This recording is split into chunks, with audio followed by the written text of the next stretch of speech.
नमस्कार दोस्तों, पवनवा एकेडमी में आपका स्वागत है। आज का हमारा टॉपिक है रिफ्रैक्शन ऑफ लाइट।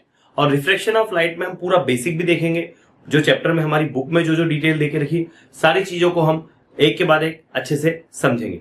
दोस्तों, आज के टॉपिक को शुरू करने से पहले आपसे रिक्वेस्ट करना चाहूंगा कि अगर अभी तक आपने हमारे चैनल को सब्सक्राइब नहीं किया है तो प्लीज सब्सक्राइब अवर चैनल, साथ ही में बेल आइकन को भी क्लिक कीजिए ताकि आपको लेटेस्ट वीडियोस की नोटिफिकेशन मिलती रहे।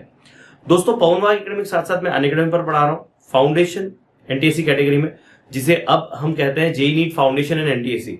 JEE NEET foundation and NTSC इस कैटेगरी में अगर आप अर्ली प्रिपरेशन करना चाहते हैं, क्लास 8, 9, 10 के बच्चे जो जेईई की तैयारी करना चाहते हैं, जो नीट की तैयारी करना चाहते हैं और वो अपनी 8, 9, 10 का प्रिपरेशन भी कर रहे हैं और साथ ही में वो अपनी जेईई की प्रिपरेशन भी कर रहे हैं, तो अगर आप ऐसा कुछ चाहते हैं कि दोनों चीजें एक साथ हो जाए तो उसके लिए ज्वाइन कीजिए अनएकेडमी। अनएकेडमी में मेरे जो कोर्सेज है, फाउंडेशन के मेरे बहुत सारे कोर्सेज चल रहे हैं। आप देख सकते हैं स्ट्रेट लाइन का मेरा कोर्स चल रहा है। अभी मेरा आने वाले टाइम में एक और कोर्स आ रहा है which is very amazing for the mathematical logic के लिए एक मेरा कोर्स आ रहा है। साथ ही में मेरा एक और कोर्स आ रहा है that is for the limits. तो ज्वाइन कीजिए अनएकेडमी को, 10th के साथ साथ पढ़िए 11, 12 का सिलेबस भी, ठीक है। और सब्सक्रिप्शन एक ही है लेकिन आप आगे का भी पढ़ पाएंगे, ठीक है।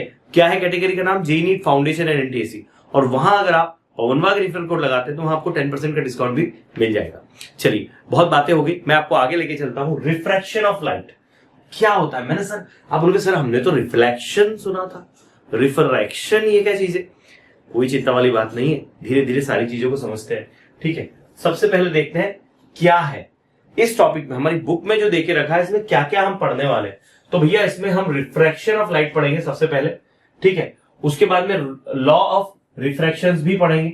उसके बाद में रिफ्रैक्टिव इंडेक्स को हम पढ़ने वाले हैं और डिस्पर्शन ऑफ लाइट को हम पढ़ने वाले हैं। देखिए, हमने रिफ्लेक्शन सीखा था, अब हम रिफ्रैक्शन सीखेंगे, हम डिस्पर्शन सीखेंगे, हमने लॉ ऑफ रिफ्लेक्शन सीखा था, अब हम लॉ ऑफ रिफ्रैक्शन भी सीखेंगे। तो बहुत सारी चीजें जो बिल्कुल नई है लेकिन कमाल की, आपको मजा आ जाएगा आज के इस वीडियो में, ठीक है। क्या देके रखा है आगे, है ना? कैन यू रिकॉल में आपको 2 क्वेश्चन देके रखे कि what is mean by the reflection of light. क्या होता है रिफ्लेक्शन ऑफ लाइट? एक आपको देके रखा है कि रिफ्लेक्शन ऑफ लाइट क्या होता है ये बताइए, और साथ ही में देखे रखा है what are the laws of the reflection. ये 2 चीजें हमने पहले पढ़ी थी, रिफ्लेक्शन हमने पढ़ा था। अब देखिए, अगर मैं ऐसा करूं कि यहां मैं खड़ा हूं और मैंने अभी देखिए मेरे इस साइड से लाइट ज्यादा आ रहा है, इस साइड से लाइट कम आ रहा है, और अब देखिए मेरे इस साइड से लाइट आ रहा है, ठीक है। अब लाइट आ रहा है तो ये क्या हो रहा है? मेरी बॉडी पर सारे लाइट ऐसा आ रहा है और रिफ्लेक्ट होके जा रहा है, ठीक है। लेकिन रिफ्लेक्शन की डेफिनेशन अगर आप देखना चाहें तो रिफ्लेक्शन की डेफिनेशन क्या है? रिफ्लेक्शन की डेफिनेशन ये कहती है कि when a ray of light approaches to the smooth polish surface. जब रे ऑफ लाइट्स क्या होती है? एक स्मूथ पॉलिश सरफेस के ऊपर जाती है। जैसे ये एक पॉलिश सरफेस है, इसको पीछे से पॉलिश लगी हुई है, ठीक है। और इस सरफेस पर लेट्स से कि जो रे ऑफ लाइट्स है वो यहां से यहां जा रही है इस तरह से, तो यहां से ये इसके ऊपर जा रही है और यहां पर जाकर हिट करेंगे, वापस इधर आ जाएगी। तो ये जो हो रहा है ना, ये रिफ्लेक्शन हो रहा है।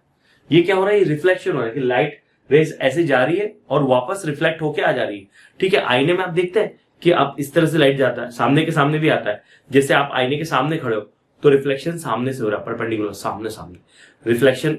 जो उसमें 2 चीजें होती है, 2 तरह की रे की बात होती है। क्या कि जैसे मैंने यहां पर ये बनाया है ना, मैं इसको थोड़ा अधिक और थोड़ा साफ सुथरा बना दूं जरा, ठीक है। ये जो है इसके अंदर लेट्स से कि ये एक लाइन है, ठीक है, और यहां पर मैंने एक इस तरह से नॉर्मल खींच लिया। नॉर्मल मतलब क्या कि ये पॉलिश सरफेस, पीछे मैंने ये जो इस तरह से बनाया, ये पॉलिश सरफेस, लेट्स से कि मिरर है, ठीक है। और मिरर के ऊपर लेट्स से इधर से यहां से एक लाइन, मैं इसको इधर ड्रॉ कर लेता हूं, ऐसा ड्रॉ कर लेता हूं। रे ऑफ लाइट इस तरह से जा रही है और रिफ्लेक्शन करके इस साइड वापस आ रही है ना, बाहर निकल जा रही है, ठीक है। तो ये क्या बोलता है कि when a ray of light approaches to the smooth polish surface, ये क्या है? ये पार्ट क्या है? ये पॉलिश्ड सरफेस है। ये क्या है? पॉलिश्ड सरफेस है। जैसे हमारा आईना के पीछे क्या होता है? आईने के पीछे पॉलिश करके रखते हैं, उसी के कारण रिफ्लेक्शन होता है। तो पॉलिश्ड सरफेस के ऊपर जब भी लाइट पड़ती है तो क्या हो जाती है? वो रिफ्लेक्ट हो जाती है ना। तो यही देके रखा है कि when a ray of light approaches to the small polish surface and light ray bounce back और reflects back, bounce back, it is called the reflection of light. इसी को क्या कहते हैं हम इसी को कहते हैं that is reflection of light. यही रिफ्लेक्शन ऑफ लाइट है कि जब आपने किसी पॉलिश्ड सरफेस के ऊपर एक इंसिडेंट रे मतलब लाइट डाला है ना, लेट्स से कि आपने यहां पर क्या करा, यहां पर आपने टॉर्च लगा दिया, ठीक है, आपने यहाँ एक टॉर्च लगा दिया और टॉर्च से ही लाइट आपने इसके ऊपर फेंका, ठीक है, तो क्या होगा, लाइट इसके ऊपर जाएगा, ठीक है, लाइट जाएगा और जाके बाउंस बैक हो जाएगा, है ना, और वही होगा रिफ्लेक्शन ऑफ लाइट, ठीक है। इसके अंदर और एक चीज देखिए क्या देके रखा है, द इंसिडेंट लाइट रे। देखो इसके अंदर एक बात ध्यान रखना, ये जो लाइन है जो जा रही है, इधर से जा रही है, इस लाइन को हम कहते हैं, इसको क्या कहते हैं हम, ये इंसिडेंट रे है। ये क्या है, ये इंसिडेंट रे है, ठीक है, इसको हम इंसिडेंट रे कहते हैं, मतलब कि आपतित किरण, हिंदी में उसको आपतित किरण ऐसा शब्द वापरा जाता है कि वो उसके ऊपर डाली गई है रेशा, ठीक है, रे ऑफ लाइट डाला, तो ये क्या होती है, the incident light ray which lands upon the surface is said to be the reflected off from the surface and the ray which bounce back is called the reflected ray. एक बात ध्यान रखो यार, दो बातें ध्यान रखना, ये जो जा रही है ये रिफ्लेक्टेड रे, ये इंसिडेंट रे है, और ये जो आ रही है ये आपकी रिफ्लेक्टेड रे है, इसको हम रिफ्लेक्टेड रे कहते हैं, ठीक है, जो टकरा के आ जाए। अब मेरी बात, अब मैं पॉलिश्ड सरफेस हूं, जी नहीं, लेकिन फिर भी मेरी बॉडी से भी रिफ्लेक्शन हो रहा है। कैसे हो रहा है, देखो भाई, मेरे चेहरे पे लाइट पड़ रहा है, अगर मेरे चेहरे पे लाइट ना पड़े तो क्या होगा, मेरे चेहरे पे अगर लाइट नहीं पड़ा, देखो मेरे चेहरे का लाइट कम हो गया, देखो क्या हो गया, देखो क्या हो गया, देखो क्या हो गया, देखो क्या हो गया। आप मुझे नहीं देख पा रहे हो, क्यों नहीं देख पा रहे हो, क्योंकि मेरे बॉडी से रिफ्लेक्शन ही नहीं हो रहा है, मेरे चेहरे से भी रिफ्लेक्शन नहीं हो रहा है। तो अगर आप चाहते हो कि मेरे चेहरे से रिफ्लेक्शन हो, आप मुझे देखना चाहते हो, तो यह होगा कि मेरे जो चेहरे पे जो लाइट पड़ रहा है वो भी क्या होता है, वहां भी रिफ्लेक्शन होता है। सिर्फ पॉलिश सरफेस नहीं, कभी कभी ऑपेक ऑब्जेक्ट जो होते हैं वो भी चमकते हैं। दिन में आपको सब कुछ दिखाई देता है, क्यों, सनलाइट पड़ता है चीजों पे। रात में आपको चीजें नहीं दिखाई देती, क्यों, क्योंकि उनका रिफ्लेक्शन ही नहीं होता वहां पर, ठीक है। तो रिफ्लेक्शन ये भी है, लेकिन हाँ, किताबी भाषा में अगर कहें तो when on a polish surface when you throw a light it will bounce back and that is called the reflection of light, ठीक है।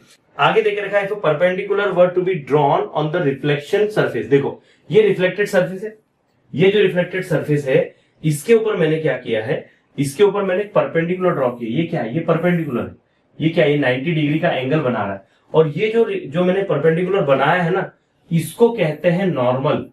इसको क्या कहते हैं, इसको नॉर्मल कहते हैं, ठीक है। तो ये बात तरीके से समझ लो, है ना, इसमें और कुछ ऐसा नहीं है, ठीक। मैं ये चीजें आपको एक बार और बता देता हूं क्या होता है, देख लीजिए, समझ लीजिए। क्या कि आपको पॉलिश्ड सरफेस के ऊपर जगह नहीं है, यहाँ पे इसको ऐसा कर दिए, ये पॉलिश्ड सरफेस है, इसके ऊपर परपेंडिकुलर बनाया, तो ये परपेंडिकुलर जो है नॉर्मल है, इधर से जो रे जा रही है ये इंसिडेंट रे है, और इधर से जो रे आ रही है रिफ्लेक्टेड रे है, ठीक है। Incident ray and reflected ray इस तरह से है, ठीक है जी। चलिए काम करिए, आपको लिखना है, स्क्रीनशॉट ले लीजिए, फिर मैं आपको आगे लेके चलता हूं। चलिए इसमें आगे हम आते हैं। अगली स्लाइड में क्या क्वेश्चन पूछा था हमसे पूछ के रखा है कि what is the law of reflection. Law of reflection क्या होता है यार, कोई ऐसा कोई खतरनाक चीज नहीं है, बहुत सिंपल सी चीज है। तीन बातें छोटी छोटी सी ध्यान रखना है।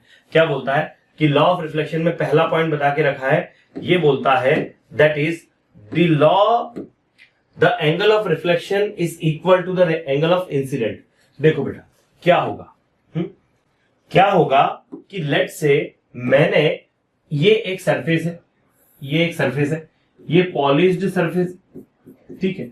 इस पॉलिश्ड सरफेस के ऊपर मैंने एक परपेंडिकुलर ड्रॉ कर लिया। मैंने क्या किया, एक परपेंडिकुलर मैंने यहां से ड्रॉ कर लिया। परपेंडिकुलर दिखना चाहिए यार, मैंने परपेंडिकुलर ड्रॉ कर लिया। परपेंडिकुलर कैसा है, परपेंडिकुलर ये है भैया, ठीक है। तो जब मैं यहां से इंसिडेंट रे डालूंगा, ये रिफ्लेक्ट होकर बाहर आएगी, तो जब ये नॉर्मल के साथ जो एंगल बनाएगा, ये आई एंगल बनेगा और ये आर एंगल बनेगा। ये क्या है, ये एंगल ऑफ इंसिडेंट, ये इंसिडेंट रहेगा, एंगल ऑफ इंसिडेंट है, और ये आर क्या बता रहा है, एंगल ऑफ रिफ्लेक्शन है। ये बात का ध्यान रखना। नॉर्मल के साथ जो एंगल बनाएगा ना, सरफेस के साथ मत लो, है ना, सरफेस के साथ नहीं, नॉर्मल के साथ जो एंगल बनाएगा वो, ठीक है। इस बात का आपको स्पेशल ध्यान रखना है। अब आप बोलोगे सर ऐसा कैसे, देखो भाई सिंपल सी चीज है। कभी कभी क्या होता है कि मिरर बीच में रखा होता है, आप मिरर के इस साइड खड़े होते हो, है ना। अगर आप मिरर के सामने खड़े हो, तो क्या होता है कि लाइट आपके चेहरे पे आता है और आप मतलब लाइट रेज ऐसी आती है और ऐसी चली जाती है, नॉर्मल में आती है, नॉर्मल में चली जाती है।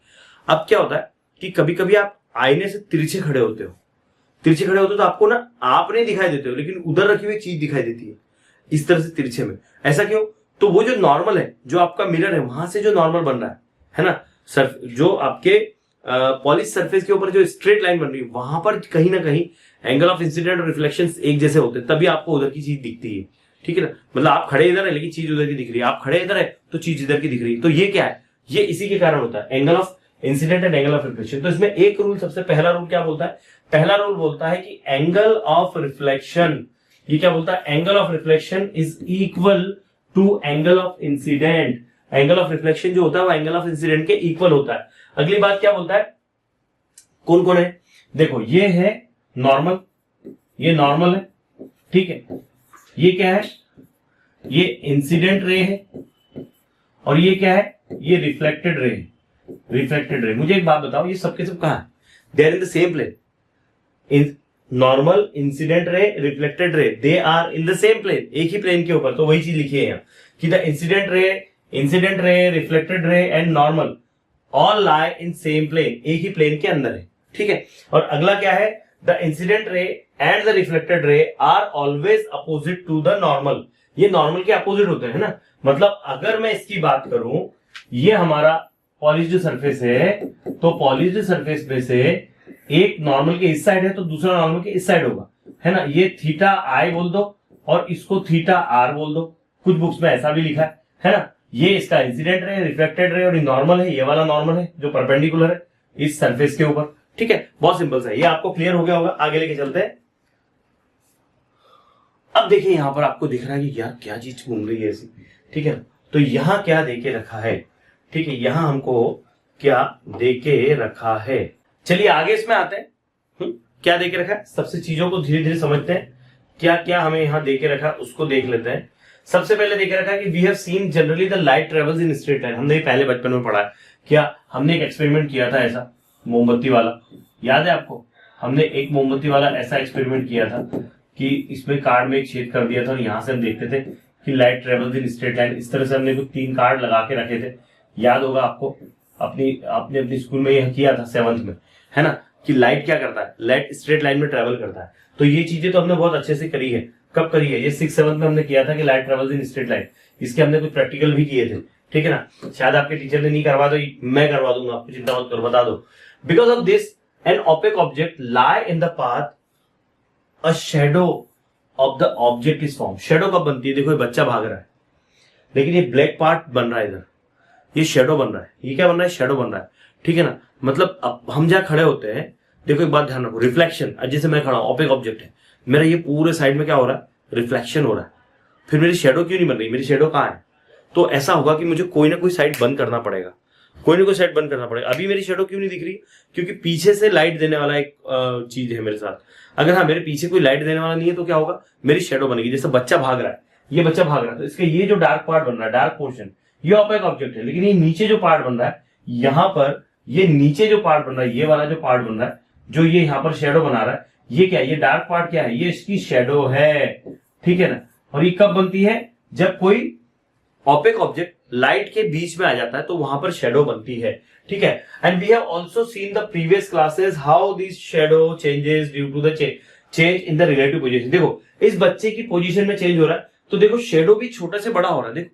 देखो जो शेडो है वो कभी छोटी हो रही, कभी बड़ी हो रही, कभी छोटी हो रही, कभी बड़ी हो रही। क्यों बड़ी हो रही? उसकी पोजीशन बदल रही है। जैसे जैसे उसकी पोजीशन बदलेगी, उसका क्या होगा? वहां पर उसकी शेडो की साइज जो है छोटी और बड़ी होती रहेगी। और अच्छा, ये सब चीजें मैं आपको इसलिए बता रहा हूं कि everything is given in your book, पर साथ ही में कुछ चीजें ऐसी जो आपकी बुक में नहीं दी, तो मैं उसको ऐड करके आपको बता रहा हूं। जैसे ये एग्जाम्पल हो गया, ठीक है ना। मुझे लग रहा है क्लियरली आपको समझ में आ रहा होगा। चलिए आगे बढ़ते हैं, है ना। और क्या देखे रखा है यहाँ पर? एक बात ध्यान रखना कि सोर्स ऑफ लाइट जिधर होगा, सोर्स ऑफ लाइट अगर इधर है तो शेडो, देखो मेरे चेहरे पर शेडो बन रही, देखो ये मेरे चेहरे पे शेडो बन रही, देखो ये बन गई मेरे चेहरे पे शेडो, देखो ये हट गया हाथ, ये देखो मेरे चेहरे पे शेडो बन रही है। तो लाइट कहां से आ रहा है? नीचे से आ रहा है। लाइट अगर नीचे से आ रहा है तो मेरे चेहरे के ऊपर शेडो बन रही है, ठीक है। तो ये क्या है? Opposite direction. इस साइड में लाइट अगर आ रहा है तो शेडो ओपेक ऑब्जेक्ट के अपोजिट डायरेक्शन बनेगी। देखो लाइट पीछे से आ रहा है, इसके लिए शेडो यहां बन रही है, ठीक है। चलो बढ़ते हैं आगे। देखो आगे एक आपको एक्टिविटी देके रखी है। क्या है ये एक्टिविटी? क्या बताती है एक्टिविटी? एक बोलता है, एक एक्टिविटी है ट्राई दिस मटेरियल, क्या क्या बोल के रखा है, ग्लास बोल के रखा है, 5 रुपए का कॉइन बोल के रखा है, पेंसिल है और मेटेलिक वेसल बोल के रखा है। ठीक है, एक्टिविटी में ये हमको आगे बताता है कि take a transparent glass and fill the water in it. Okay, और उसके बाद क्या बोलता है, dip some source of portion of the pencil vertically, okay, and observe the thickness of the portion of the pencil in the water. मतलब आपको क्या करना है, आपको ऐसा एक ग्लास लेना है और इस ग्लास के अंदर मेरे प्यारे बच्चों आपको भर देना है वाटर, आपको इसमें वाटर भर देना है। ठीक है, और यहां पर क्या करना है, आपको एक पेंसिल डिप करना है। अब आप बोलो क्या सर आप भी ये चीज बता रहे हो, हमको तो ये पहले से पता है, या आप ऐसे क्यों बता रहे हो। चलो जाने दो, इसको छोड़ो, हम यहां ले लेते हैं। ये ग्लास ऑफ वाटर है, ये ग्लास ऑफ वाटर है। ठीक है, देखो ध्यान से ऑब्जर्व करना, ये ग्लास ऑफ वाटर है। मैं क्या करता हूं, इसके अंदर पेन डिप करता हूं। देखो मैं पास ले आता हूं, आपके पास ले आता हूं और मैं पेन डिप करता हूं। पेन की थिकनेस चेक कर लेना, पेन की थिकनेस चेक करना। कहां पेन मोटा दिख रहा है क्या, देखो जरा ध्यान से, देखो देखो देखो, पेन जो है ऊपर पेन छोटा दिख रहा है, नीचे पेन मोटा दिख रहा है। ये क्या है, ऐसा क्यों हो रहा है, ये इसी का कारण है। This is called refraction of light. अभी इसमें चीजें बताएगी, अभी इसकी हमको मोटाई का ऑब्जर्वेशन करना है, हमें इसकी मोटाई का ऑब्जर्वेशन करना। इवन आपको कुछ जगह पर पेंसिल जो है टूटी हुई भी नजर आ रही है, देखो आ रही है टूटी हुई नजर, है ना। तो यही चीज को आज हम पढ़ने वाले हैं बहुत अच्छे से। ठीक है, प्रैक्टिकल भी करेंगे हम यहाँ पर, साथ ही में जो है हमारा डिटेल भी देखेंगे, एनिमेशन भी देखेंगे, सब देखेंगे। मतलब एक बार में सीधा दिमाग में घुसना चाहिए।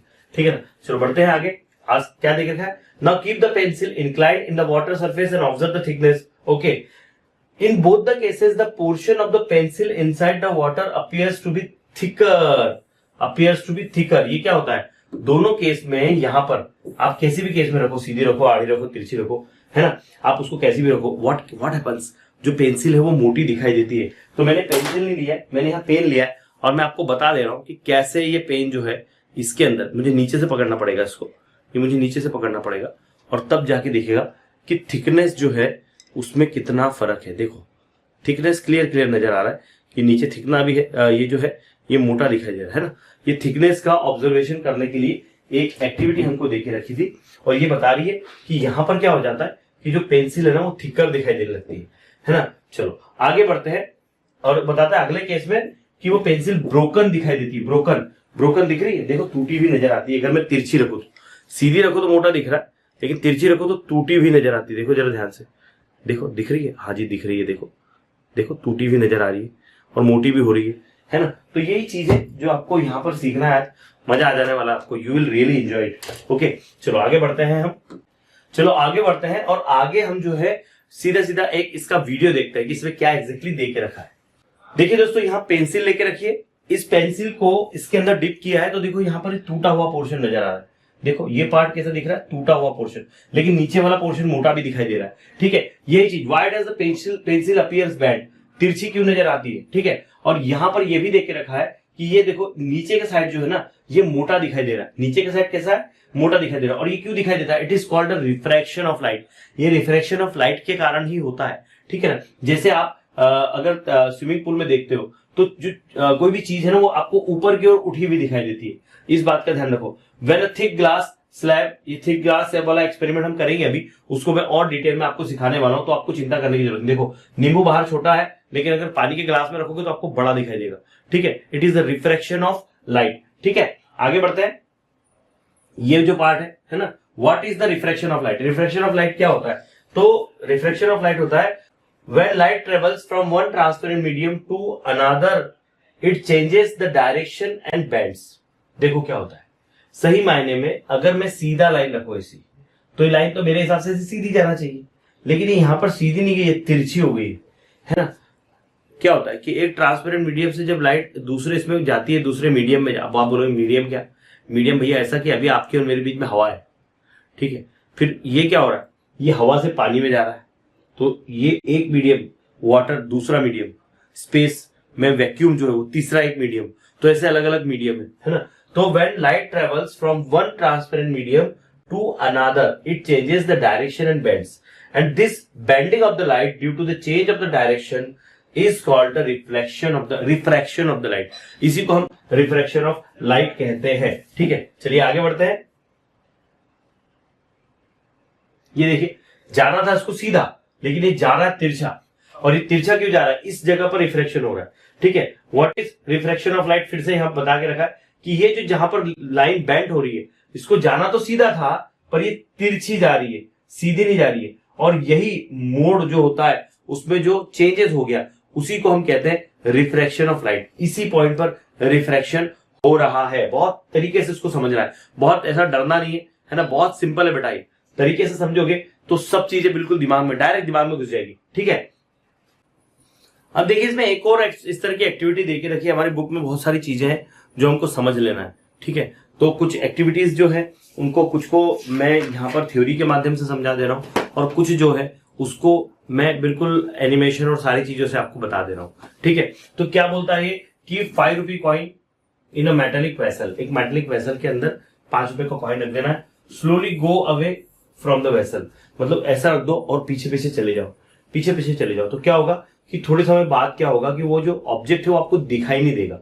ठीक है ना, आपको दिखाई नहीं देगा। Stop at a place when the coin disappears, एक जगह पर आपको जाके रुक जाना है जब आपको कॉइन नहीं दिखेगा। कीप लुकिंग द डायरेक्शन, उस डायरेक्शन को देखते रहना है of the coin and ask a friend slowly fill the water, है ना। मतलब आपको क्या करना है कि आप थोड़ा समझ लो कि लेट से आपने एक इस तरह के, इसमें कोई तो भी मेटेलिक वेसल के अंदर, है ना, आपने कोई तो भी एक ऑब्जेक्ट यहाँ कॉइन रख दिया है।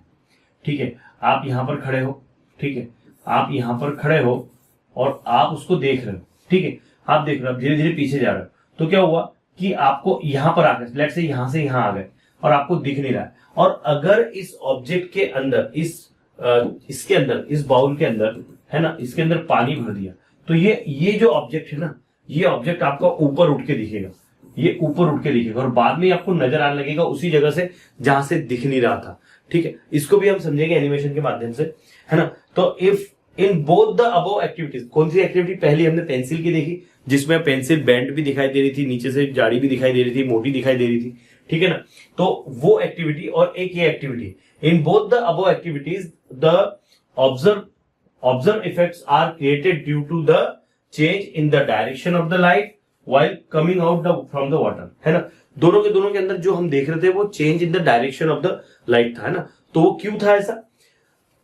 Light changes its direction, light क्या करता है, its changes its direction when going from one transparent medium to another transparent medium and this is called the reflection of light. Light क्या करता है, light changes its direction, okay. And क्या होता है, जब लाइट एक मीडियम से दूसरे मीडियम में, एक ट्रांसपेरेंट मीडियम से दूसरे ट्रांसपेरेंट मीडियम में जाता है, ओके, तो वो क्या करता है, अपना जो मार्ग है, उसको बदल देता है, उसको थोड़ा सा बेंड हो जाता है वो। ठीक है, ये क्या बोलता है, light changes its direction when going from one transparent medium to another transparent medium and this is called the refraction of light. Reflection में क्या होता है, डायरेक्ट बाउंस बैक हो जाती है, इसमें बाउंस बैक नहीं होती, इसमें ऐसी आ रही है ना, तो थोड़ी तिरछी हो जाएगी, है ना, थोड़ी तिरछी हो जाएगी, और वही होता है रिफ्लेक्शन ऑफ लाइट। ठीक है, आगे बढ़ते हैं, यहां इसको समझते हैं अच्छे से। जैसे हमने रिफ्लेक्शन ऑफ लाइट में आपको पहले भी मैंने आपको ये बताया, लेकिन फिर से इसको देखते हैं। When light travels from one transparent medium to another it changes the direction and bends. ये यहाँ पर बेंडिंग हो जा रहा है और ये बेंडिंग ही जो कहते हैं, इसी को हम कहते हैं रिफ्रैक्शन ऑफ लाइट। ठीक है, बहुत ज्यादा समझ नहीं लेना आपका, लेकिन चीजें तरीके से समझ में आए। दिस बेंडिंग ऑफ लाइट, ये क्या बोलता है, ये बोलता है कि this bending of light due to the change in its direction is called the refraction of light. इसी को हम इसका रिफ्रैक्शन ऑफ लाइट कहते हैं। ठीक है, and what is refraction of light, यहां पर ये टेक्स प्लेस होता है जहां पर कि ये मीडियम, देखो यहां पर क्या है, एयर एक मीडियम है ना। यहां क्या है मेरे प्यारे बच्चों, यहां क्या है, थोड़ा समझ लो कि यहां क्या है, एक मिनट रुकना, यहां आपको क्या दिखाई दे रहा है, यहां पर जो है, ये जो है, यहां पर एयर है, यहां पर क्या है, यहां मीडियम क्या है, यहां एयर एक मीडियम है, और यहां पर मीडियम क्या है, यहां वाटर एक मीडियम है ना। तो एयर से वाटर में जा रहा है, तो क्या हो रहा है, अगर मैं नॉर्मल ऐसा ड्रॉ करूं, अगर मैं नॉर्मल को ड्रॉ करता हूं, है ना, अगर मैं नॉर्मल ड्रॉ करता हूं, let me draw the normal, है ना, मैं अगर नॉर्मल को इस तरह से ड्रॉ करता हूं यहां से, तो देखो ये क्या हो रहा है, ये इस तरह से थोड़ा नॉर्मल की ओर झुक जा रहा है। इसको मैं और आपको आगे डिटेल में बताने ही वाला हूं। ठीक है, इसके ऊपर अभी एकदम से जाने की जरूरत नहीं, लेकिन हाँ चीजें समझ लो कि ये बेंडिंग हो गया यहाँ पर, है ना। रिफ्लेक्शन में क्या होता है, लाइट पलट जाती है, मतलब रिफ्लेक्ट हो जाती है, इधर से आया तो इधर चले गया, है ना, ये रिफ्लेक्शन हुआ। और रिफ्लेक्टर में क्या हुआ, रिफ्रैक्शन में क्या होता है कि लाइट आ रही है ऐसी, लेट से कि लाइट रेज ऐसी जा रही तो थोड़ी बेंट हो जाएगी, इस साइड जाएगी, इस साइड जाएगी, है ना। कभी तो नॉर्मल की साइड हो जाएगी, कभी नॉर्मल से दूर हो जाएगी, ठीक है। वही चीजें है जो मुझे यहाँ पर आपको डिटेल में बतानी है, ठीक है। ये देखिए दिखाई दे रहा है लाइट रेज इस तरह से जा रही है, ठीक है ना, लाइट रेज इस तरह से जा रही है। ये देखिए ग्लास स्लैब है, यहाँ ये एयर एक लेस डेंस मीडियम है और ग्लास एक मोर डेंसर मीडियम है। नॉर्मल मतलब परपेंडिकुलर ड्रॉ कर लिया, इंसिडेंट रही, यहां से लाइट आया और ये देखिए यहां से लाइट गया तो क्या हो गया, यहां से लाइट गया तो आपको दिखाई दे रहा है ये नॉर्मल की ओर बेंट हो गया, ये नॉर्मल की ओर बेंट हो गया ना।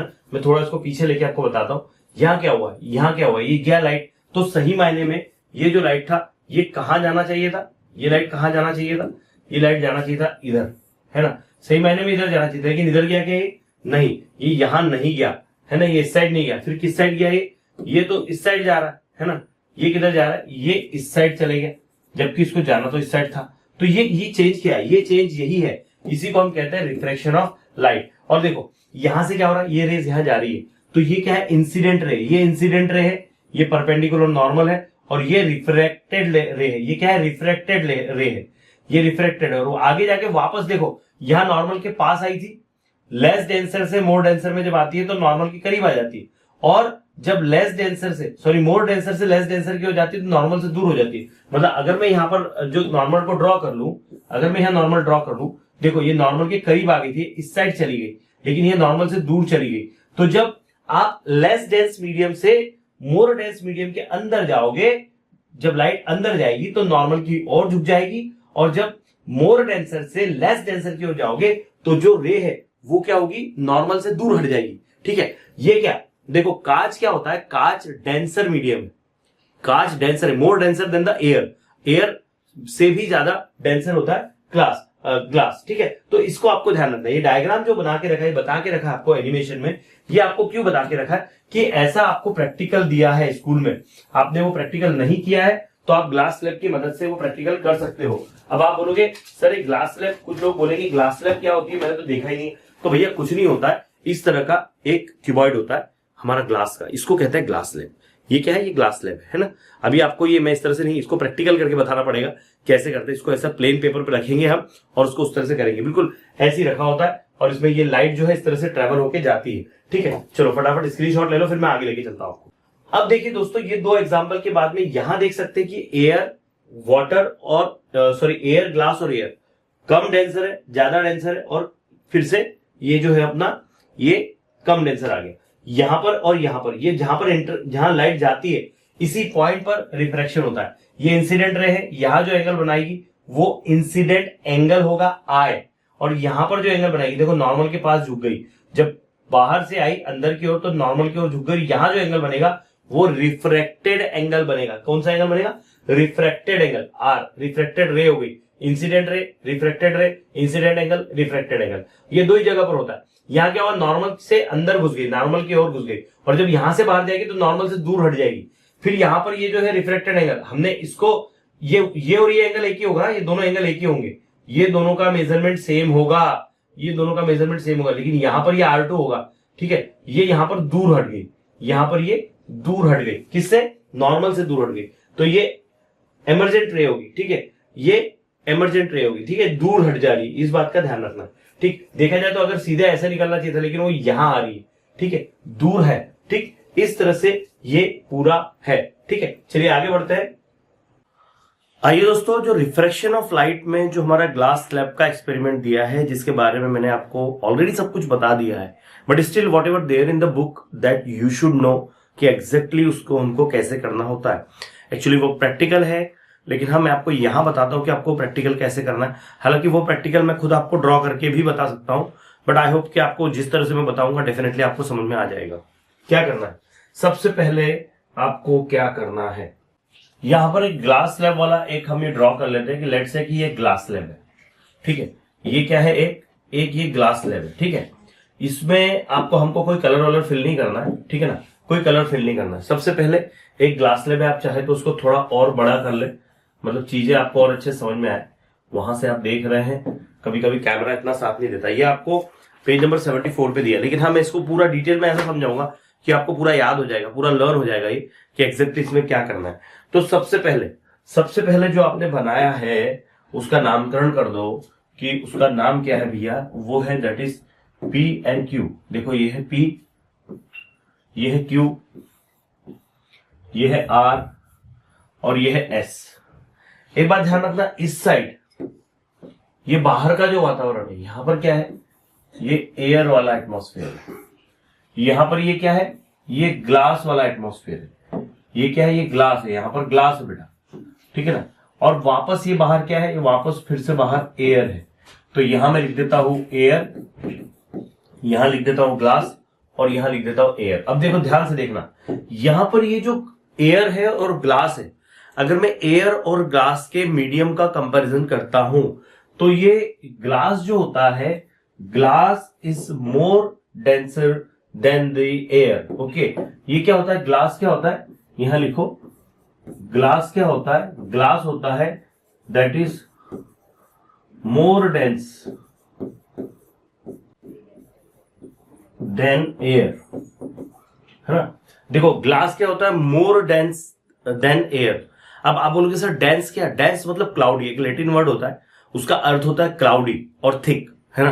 तो क्लाउडी जो होता है मतलब उतना क्लैरिटी नहीं होती जितनी एयर में। अभी आप जो मुझे देख रहे हो उतने क्लियर में नहीं देखोगे अगर बीच में मैं ग्लास लगा दूं तो, ठीक है ना। ग्लास स्लैब वाला, है ना। अब आजकल जो बड़ी बड़ी कंपनियां बहुत क्लियर ग्लास बनाने लगी, वैसा नहीं, but I am talking about the glass slab. Glass slab का जो ये है ना, जो बहुत थीन होता है उसमें नहीं, लेकिन जो बहुत थिक होता है, जो ग्लास थिक होगा उसके अंदर डेंस मीडियम होगा, क्योंकि वहां पर जो एयर होगी, जो लाइट रे होगी वो क्या करेगी, रिफ्रैक्ट करेगी। अब इस कंडीशन में क्या करना है आपको कि यहां पर, है ना, यहां पर आपको कुछ चीजें ध्यान रखनी है। कैसे ध्यान रखनी है, मैं यहां पर एक परपेंडिकुलर ड्रॉ कर लेता हूं, ठीक है। एक परपेंडिकुलर ड्रॉ करो, थोड़ा स्ट्रेट नहीं आया है, हम यहां से ड्रॉ कर लेते हैं, एक स्ट्रेट लाइन में ड्रॉ कर लेता हूं ऐसे, ठीक है। एक परपेंडिकुलर ड्रॉ कर लिया मैंने, ठीक। और इसका नामकरण कर देते हैं भाई, इसका नाम क्या है, इसका नाम है, लेट से कि इसका नाम है एम, इसका नाम यहां पर एन दे दो, ठीक है। इतना आप कर सकते हो। ग्लास स्लैब का प्रैक्टिकल करते समय आपने इतना कुछ कर लिया। अब आपको क्या करना है, अब आपको क्या करना है, सबसे पहले आपने एम कर दिया, यहां पर आपको एक लाइन खींचना है। यहां आपको क्या करना है, एक लाइन खींचना है, और यहां पर से ये जो लाइन आपने खींची है ना, ये वाली जो लाइन आप खींच रहे हो, एक मिनट रुको, ये लाइन आपने यहां से इधर खींची, ये यहां से इधर खींची। इसका मैं लगे तो कलर चेंज कर देता हूं, क्योंकि ये अपने लाइन खींची है, वो क्लैरिटी नहीं है। ओके, एक लाइन खींच लो इस तरह से, मतलब एक आपको परपेंडिकुलर ड्रॉ करना है और एक आपको इस तरह से एक एंगल, एक कोई भी एक इंक्लाइंड लाइन, थोड़ी तिरछी वाली लाइन, कोई भी एक लाइन खींच लो, है ना। अब देखो यहां क्या होगा, यहां पर आपको दो पिन लगानी है, यहां कोई भी दो पिन लगा दो, pin A and pin B, इतना तो आपने काम कर लेना है। अब क्या होता है कि जब ये लाइट रेज इधर से आ रही है, ये लाइट रे इधर से आ रही है, ये लाइट रे इधर से आ रही है, तो जैसे ही ये ग्लास के अंदर इंटर करेगी, देखो ग्लास क्या बोल के रखा है, मोर डेंस है, एयर से ज्यादा डेंस है।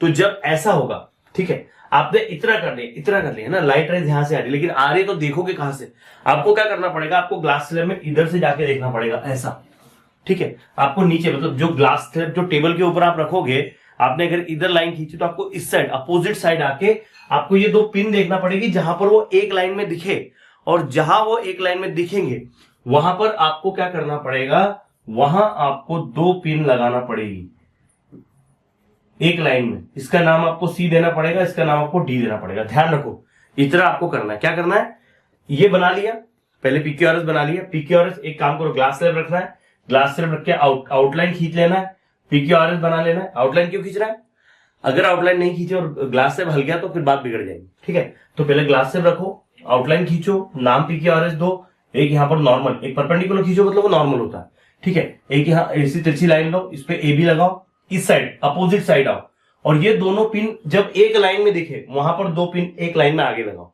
ठीक है। अब क्या करना है, अब आपको क्या करना है कि यहां पर ये जो आपने लाइन खींची है, सॉरी, ये जो लाइन आपने खींची है यहां पर, ये जो दो पॉइंट आपने लगाए हैं, यहां पर आपको एक लाइन खींचनी है, वो यहां से लेकर के ऐसी जाए, ऐसी आपको लाइन खींचना है। ये आपने खींच ली लाइन, ठीक है, जो सी और डी से जाए, जो कहां से जाए, जो सी और डी से होके जाए, ये लेट से सी यहां पर, चलो ये काम हो गया। अब आपको क्या करना है, जहां पर ये इंटरसेक्ट कर रहा है, जहां पर ये इंटरसेक्ट कर रहा है वहां पर आपको एक परपेंडिकुलर खींचना है।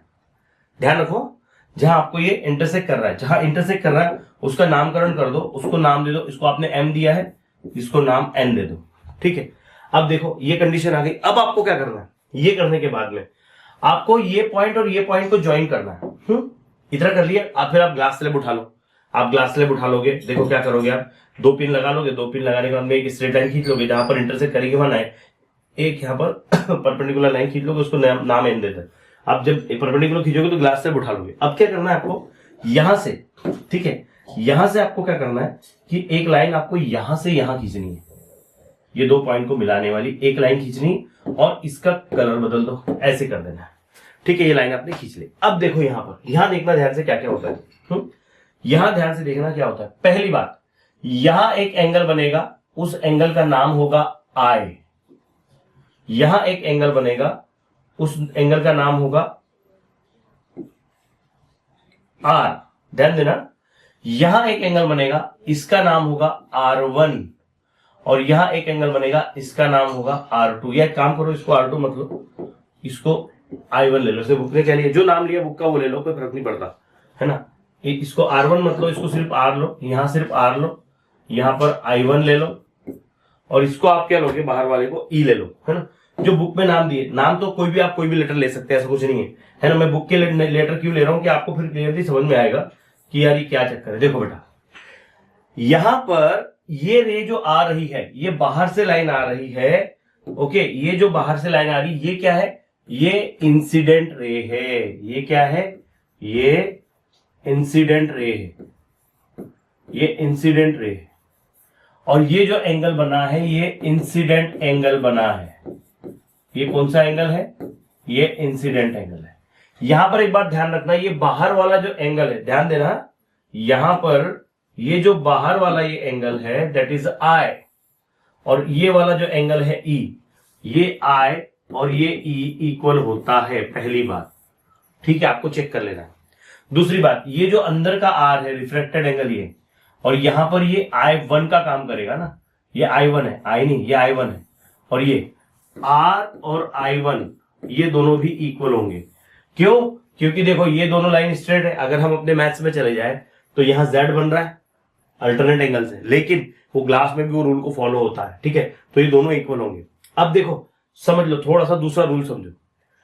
क्या हुआ है, जब लाइट रे एयर से ग्लास में जाती है तो कम डेंसर से ज्यादा डेंस की ओर जाती है, तो क्या होता है, ये रे को जाना कैसा था, देखो सही मायने में जाती कैसे ये रे, इस रे को तो ऐसे जाना चाहिए था ना, ऐसे जाना चाहिए था ना इस रे को, अरे इस रे को कैसे जाना चाहिए था, इस रे को तो ऐसा जाना चाहिए था ना, ऐसे बाहर, बिल्कुल सही, हाँ, इसको तो ऐसे जाना चाहिए था ना, पर क्या ऐसी गई, क्या ये ऐसे बाहर गई, नहीं, ये ऐसे नहीं गई, इसे ऐसे जाना चाहिए था पर ऐसे नहीं गई, वो अंदर आ गई। देखो जब आप एयर से ग्लास में आए तो ये जो रे ऐसी जाना थी वो क्या होगा, नॉर्मल की साइड दब गई, ये नॉर्मल की साइड दब गई है ना, ये नॉर्मल की साइड आ गई। क्या हुआ, जब एयर से ग्लास में कम डेंस से ज्यादा डेंस मीडियम में जब एयर लाइट रेज जाती है तो नॉर्मल की ओर घुस जाती है, और जब ज्यादा डेंस से कम डेंस की ओर जाती है, जब ज्यादा डेंस से कम डेंसर की जाती है तो नॉर्मल से दूर हट जाती है। देखो यहां बड़ा एंगल है, यहां छोटा एंगल है, तो ये यही बता रहा है, ठीक है। हालांकि आपकी बुक में इसका एक्सपेरिमेंट को सिर्फ समझाने के लिए दिया है, लेकिन इसको आप करके देखोगे ना आपको पूरा क्लियर हो जाएगा, ठीक है। तो इस तरह का ये पूरा है। यहां पर लिखते समय ध्यान रखना कि ये आउटर एंगल ये दोनों के दोनों इक्वल होंगे और इनर वाले ये दोनों एंगल इक्वल होंगे। ये पूरा का पूरा एक्सपेरिमेंट आपको इसी तरह से देख रखा है, और ये जो घटनाक्रम हो रहा है इसी को कहते हैं रिफ्रैक्शन ऑफ लाइट, ठीक है ना। ये क्या है, इस पूरे को ही हम कहते हैं कि this is the refraction of light. ये क्या है, रिफ्रैक्शन ऑफ लाइट है, ठीक है, यहां लिख दो रिफ्रैक्शन ऑफ लाइट। मुझे लगता है ये सारी चीजें मैंने आपको बहुत डिटेल में समझा दी थी ऑलरेडी, पर मैं जानबूझ के करके बताना चाहता था आपको कि आपको फिर बाद में प्रॉब्लम नहीं आए, क्योंकि ये चीजें ये जब तक आप समझोगे नहीं ना तब तक आपको मतलब मजा नहीं आएगा। और ये है बड़ी कमाल की चीज, ये प्रैक्टिकल तो मुझे आज भी याद है, जब मैंने 10th में किया था बहुत एंजॉय किया था हमने इसको। तो बिल्कुल आप भी वर्क करके देखो, है ना। एक ग्लास स्लैब रखो, आउटर लाइन खींच लो, एक लाइन परपेंडिकुलर ड्रॉ करो, यहाँ एक तिरछी लाइन खींचो, उसके ऊपर 2 पिन लगाओ, अपोजिट डायरेक्शन में टेबल के दूसरे साइड में आके इधर से देखो, यहाँ एक लाइन में जैसी दिखता है वहां 2 पिन लगाओ, ठीक है। 2 पिन लगाने के बाद में यहाँ से एक लाइन खींचो, जहां कट कर रहा है वहां परपेंडिकुलर, यहाँ परपेंडिकुलर, ये दोनों लाइन को जोड़ो और ये एक आभासी लाइन आपको ड्रॉ कर लेना, तो आपको समझ में आ जाएगा कि एग्जैक्टली किधर जा रहा है, क्या हो रहा है, ठीक है। चलो स्क्रीनशॉट ले लो। तो यहां पर दोस्तों हमारा आज का वीडियो हम यहीं पर रुकते हैं आज के वीडियो में, है ना। अगले वीडियो में मैं आपको आगे की चीजें लेके आऊंगा। आई होप आपको ये वीडियो क्लियरली समझ में आया होगा, और अगर आपको समझ में आया तो भैया लाइक कर दो, आपका कमेंट करो कि आपको कैसा फील हो रहा है, कि आपको सही में समझ में आ रहा है, मजा आ रहा है ना। नहीं समझ में आ रहा तो उस तरह से भी कमेंट करो, है ना। मेरी कोशिश हो रही है कि मैं ज्यादा से ज्यादा एनिमेशन के थ्रू आपको बताऊं। आज मैंने बोर्ड पे बताया, पर मैं सोचता हूँ अगला वीडियो में लैपटॉप की स्क्रीन पर ही बताऊं तो और ज्यादा क्लैरिटी होती है। ये जो मैं बताना चाहता हूँ इसको मैं और क्लियर वे में बता पाता हूँ, लेकिन कुछ चीजें होती है जो मुझे मतलब चीजें मुझे हाथ से जो बताना होती है, मैं लैपटॉप के ऊपर वो बता नहीं सकता हूँ, तो फिर इसके लिए मुझे वहां पर जो है मार्कर का, लाइटर का, हाईलाइटर का यूज करना पड़ता है, ठीक है। चलिए, thank you very much for watching. देखते रहे पोनो अकेडमी। धन्यवाद।